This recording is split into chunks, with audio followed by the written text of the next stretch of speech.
आनंदराव वडसोड आणि सोबतच स्थानिक भाजपचा विरोध मोठ्या प्रमाणावर होता। मोठ्या प्रमाणावर विरोध जो होता, विरोध असताना देखील केंद्रीय नेतृत्वानं जे आहे ते खासदार नवनीत राणांवर जबाबदारी दिलेली आहे, उमेदवारी दिलेली आहे। याच विषयी बोलण्यासाठी आपल्या सोबत स्वतः आमदार बच्चू कडू आहेत। भाऊ, तुम्ही महायुतीचे घटक पक्ष आहेत, वारंवार तुम्ही नवनीत राणांच्या उमेदवारीला विरोध केला, विरोध असताना मात्र नवनीत राणांना उमेदवारी दिली, पक्षप्रवेश झालेला आहे। भाजप कसं पाहत?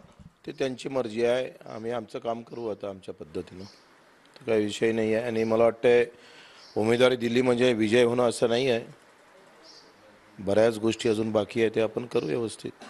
तुम्ही काही दिवसांपूर्वी वक्तव्य केलं होतं की भाजपचा जे चेहरा आमच्याकडे आहे त्याला आम्ही उमेदवार म्हणून या निवडणुकीच्या रिंगणात उतरवणार आहे। दोन गोष्टी आहे, एक तर उमेदवारी देऊन विजय येतं का, न देता कुणाला चांगला उमेदवार पाहून त्याला समर्थन देऊन नवनीत राणाला पाडता येतं का, दोन गोष्टी पाहू आपण। चांगला उमेदवार असेल आणि तो जिंकून येऊ शकतं अशा अवस्थेतल्या उमेदवाराची शोध आम्हाला आहे। आणि दोनही गोष्टी आम्ही कार्यकर्ते म्हणून सगळे मिळून करतो आहे का, एकतर सक्षम उमेदवार आहे त्याला पाठिंबा द्यायचा, नाहीतर उमेदवार टाकून चांगला उमेदवार असेल त्याला टाकून त्याला निवडून आणायचं। हो, 2 दिवसांपूर्वीच अमरावती शहरातले संपूर्ण भाजपचे महत्त्वाचे पदाधिकारी आहेत, आमदार प्रवीण पोटे असेल, संपूर्ण पदाधिकारी यांनी उपमुख्यमंत्री देवेंद्र फडणवीसांची भेट घेतली, बावनकुळेंची भेट घेतली की खासदार नवनीत राणांना तिकीट देऊ नये, कोर कमिटीतला एखादा जर कोणी सदस्य असेल त्याला उमेदवारी द्यावी। असं असताना मात्र कालच उमेदवारी जाहीर झाली आणि संपूर्ण जे विरोध करणारे होते नवनीत राणांना ते प्रवेशावेळी उपस्थित होते।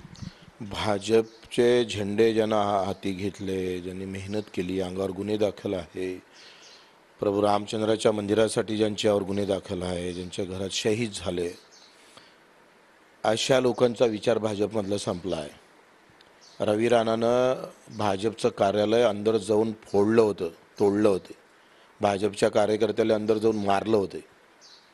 आणि काय वेळ येतं पहा, अशी दुर्दैवी वेळ कोणावर येऊ नये, एवढी लाचारी तर येऊच नाही कोणावर, का ज्यानं भाजपचं कार्यालय अमरावतीचं फोडलं त्याला आता रवी राणाच्या जय जयकार तुम आगे बढो हम तुम्हारे पीछे असं म्हणण्याची वेळ येत असेल तर मला वाटतं स्वाभिमानही गेला, अभिमानही गेला। संविधान तर डुबवलंच, पण छत्रपतीचा स्वाभिमानही गहाळ केलेला आहे।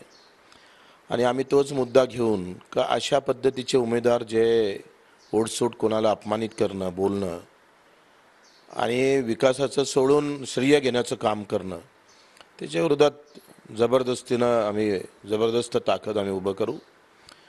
आणि चित्र अतिशय स्पष्ट आणि मला वाटते ते अमरावतीकरांच्या विजयाचं राहील, स्थानिक अमरावतीकरांचं राहील।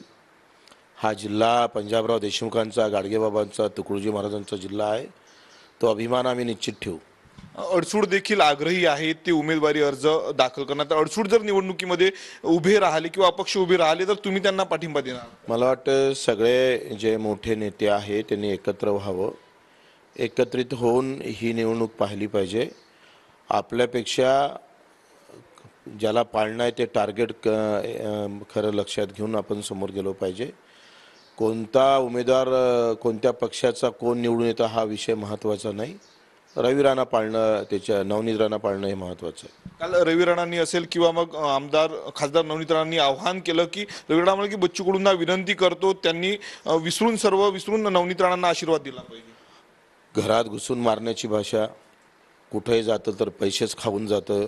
आता दाखवू ना पैशात दम आहे का आमच्या प्रामाणिकपणे, म्हणजे खोके घेतल्याशिवाय आम्ही पाठिंबा दिला नाही। अरे असं असतं तर कधीच आमचं चित्र पलटवलं असतं, आम्ही एखाद्या पक्षात घेता आलं असतं। तुझ्यासारखा स्वाभिमान पक्ष विकून भाजपमध्ये दावणीला नाही बांधलं असतं आपण। हे तुझी राजनीती आहे, तुझा प्रकार आहे, इमानदारीनं राहू आणि इमानदारीनं काम करू। जे काही आम्ही गुवाहाटीला गेलो असेल त्या दिव्यांग मंत्रालयाचा शब्द दिला म्हणून गेला बच्चू कडू, तो शब्द जर शिंदे साहेबांना दिला नसता तर पाऊलही आम्ही तिकडे टाकलं नसतं। आमचं लक्ष्य पूर्ण करायचं होतं, आम्ही ज्याच्यासाठी लढत होतोय, ज्या दिव्यांगासाठी, त्या दिव्यांगाचं पुन्हा आनंदाचं स्वप्न त्यांना ते क्षण त्यांच्यासमोर मांडायचे होते। 25-15 वर्षाचं आंदोलन आम्ही सक्सेस केलं, यशस्वी झालं। शिंदे साहेबांना दिव्यांग मंत्रालय दिलं, खरं तर ते शिंदे साहेबांना दिव्यांग मंत्रालय दिलं म्हणून आम्ही सोबत आहे युतीच्या, दुसरं काही कारण नाही आहे. आणि मग त्याच्यात आमच्या मतदारसंघात येऊन इथं खोके घेणारा आमदार नाही आहे, तर हा खोके घेणारा नाही दणके देणारा आमदार आहे, दाखवून देऊ. भाऊ, भाजपचे काल नेते पदाधिकारी सोबत दिसले. नवनीत राणांच्या, रवी राणाच्या निवडणुकीत ते प्रचार करतील. त्याला त्यांनी काय करावं नाही करावं, किती लाचारी पत्करावी कार्यकर्ता म्हणून. पक्ष जेव्हा कार्यकर्त्याचा विचार करत नाही तेव्हा कार्यकर्त्यांनी पक्षाचा विचार काही क्षणापुरता करू नये. तसंही 400 पार आहे, त्याच्यानं एक सीट गेली तर काही फरक पडणार नाही. 300 खासदार आले तरी सत्ता बसतंच मोदी साहेबाची. तर एक दिन लावा, हा अतिरेक थांबवा. वाटते भाजपच्या कार्यकर्त्यालाही मी विनंती करेल, अबकी बार 400 के पार, तो एक दोन सीटा गेल्या अशा या मस्तीत आलेल्या, घालवा यांना.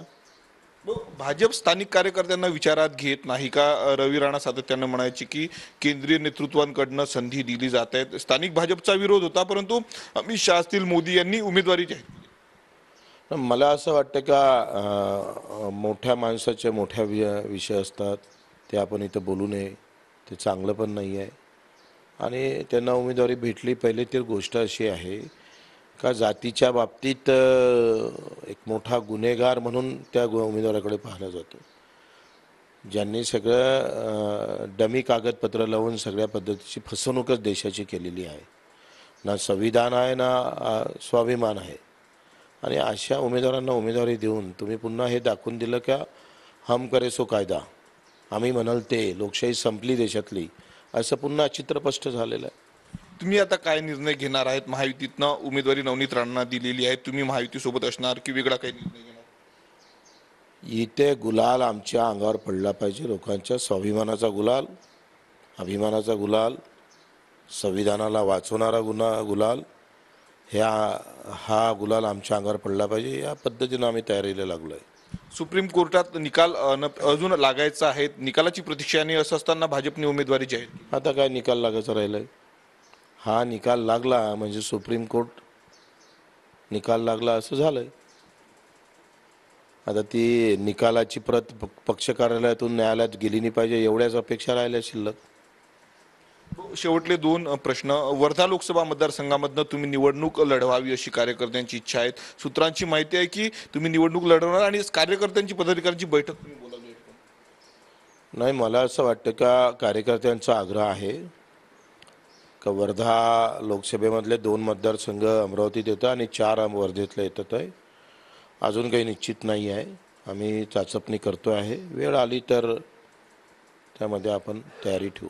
पदाधिकाऱ्यांची बैठक बोलवायची नाही, पदाधिकाऱ्याची बैठक आम्ही काही बोलावली नाही आहे. आता बैठकी भरपूर झाल्या, आता कामाला लागावं लागेल. आता बैठकीची गरज नाही. शेवटपर्यंत नवनीत राणांना विरोध कायम राहील. आता काय, आता कोणतं शेवट राहिलाय? गुलालच अंगावर घ्यायचं म्हटलं काय, नवनीत राणाच्या गुलाल घ्यायचा आम्हाला अंगावर? आमचा गुलाल घेऊ आम्ही. आणि तो कोणी असो, जो पाळणारा उमेदवार असेल तो आमचा उमेदवार राहील. प्रहार पार्टी थोडी बाजूला ठेवू, पण पाळणारा उमेदवार आमचा उमेदवार राहील.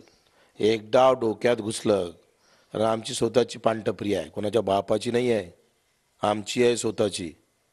कोणाचे झेंड्यान फोटो लावून बच्चूकडू मोठा नाही झाला. कार्यकर्त्याच्या बळावर आणि जनतेच्या आशीर्वादानं आम्ही मोठं झालो आहे. त्याच्यानं मला नाही वाटत कोणी आम्हाला हो म्हणण्याची ताकद आहे म्हणून. आम्ही मनात आलं लोकांच्या हितासाठी म्हणाल तिथं बसू, तिथं जाऊ. कोणी अडू शकतं आम्हाला? आम्हाला कुठं दिल्ली मुंबईला विचारावं लागतं? हे मान्य आहे का शिंदे साहेबांच्या आमचं मैत्रीचं नातं आहे, त्यांच्या आमच्यावर ऋण आहे, उपकार आहे. दिव्यांग बांधवाचं मंत्रालय झालं, मतदारसंघात कामं झाली, तेवढंच फक्त एक डोक्यात आहे, दुसरं काही नाही. बळवंत वानखडे काँग्रेसकडनं पाठिंबा देणार? कोणालाही देऊ. बळवंत वानखडे काय, कोणी MIMचा उमेदवार असेल तर त्यालाही देऊ पाठिंबा, वंचित असेल तर देऊ, 2 स्पर्धेत असेल त्याला देऊ. दुश्मन का दुश्मन अपना दोस्त, बस यही है तो रीति रिवाज है. किस तरह होते आमदार बच्चू कडू. कॅमेरामॅन दातोंडेसह मी स्वप्नील उमाप, TV9 मराठी, अमरावती.